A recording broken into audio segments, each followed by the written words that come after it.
આપણે વાત કરીશું અમદાવાદની તો અમદાવાદ ઉદયપુર નેશનલ હાઈવે પર હિંમતનગર નજીક ભયાનક માર્ગ અકસ્માતની ઘટના સામે આવી છે, જેમાં ખાનગી બસ અને ઇકો કાર વચ્ચે અથડામણ થતા 6 લોકોના મોત થયા છે, જ્યારે 8 લોકો ગંભીર રીતે ઇજાગ્રસ્ત બન્યા છે।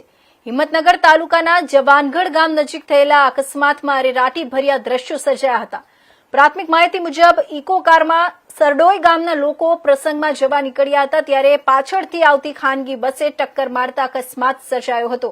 ઘટનાની જાણ થતાં જ 108 એમ્બ્યુલન્સ અને હાઈવે એમ્બ્યુલન્સ દ્વારા ઇજાગ્રસ્તોને તાત્કાલિક હિંમતનગર સિવિલ હોસ્પિટલ ખસેડવામાં આવ્યા છે, જ્યારે મોતને ભેટેલા 6 લોકોના મૃતદેહોને પીએમ માટે ગાંભોઈ સામૂહિક આરોગ્ય કેન્દ્ર ખાતે મોકલવામાં આવ્યા છે।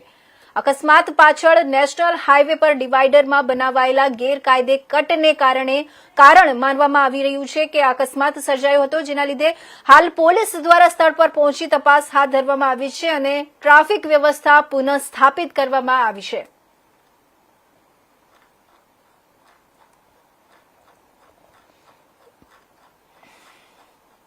જવાનગઢ નજીક એક એક્સિડન્ટ થયેલું છે, ત્યાંથી 108ની ટીમ દ્વારા અત્યારે 8 પેશન્ટ અમારી સિવિલ હોસ્પિટલ હિંમતનગર ખાતે લાવવામાં આવે છે।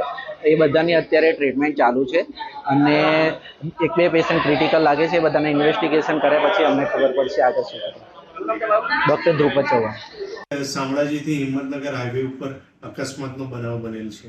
અકસ્માતના બનાવમાં હકીકત એ પ્રમાણેની છે કે ઇકો ગાડીને લક્ઝરી દ્વારા પાછળથી ટક્કર મારવામાં આવેલી, જે જવાનગઢ પાસે બનાવ બનેલ છે, જેમાં 6 વ્યક્તિના મરણ ગયેલ છે અને અન્ય 8 વ્યક્તિને ઈજા થયેલ છે। ઈજાગ્રસ્તને હિંમતનગર સિવિલ હોસ્પિટલ મોકલી આપવામાં આવેલ છે, જ્યાં એમની હાલમાં સારવાર ચાલુ છે અને મરણ ગયેલ વ્યક્તિઓના પોસ્ટમોર્ટમ માટેની કાર્યવાહી હાલમાં પોલીસ દ્વારા કરવામાં આવી રહેલ છે। કારણ કોઈ સામે આવ્યું છે?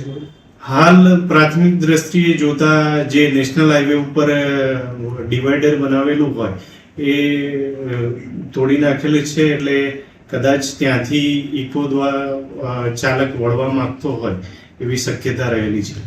ઇકો ક્યાંથી ક્યાં જતી હતી, શું કરવા જતી હતી? ઇકો ગાડી છે સરડોઈ, જે મોડાસા તાલુકાનું છે, ત્યાંથી હુંજ ગામ ખાતે જતા હતા।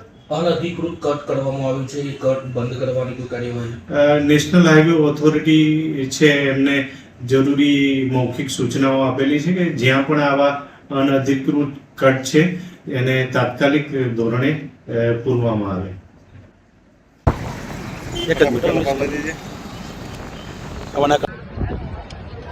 રાયગઢથી આગળ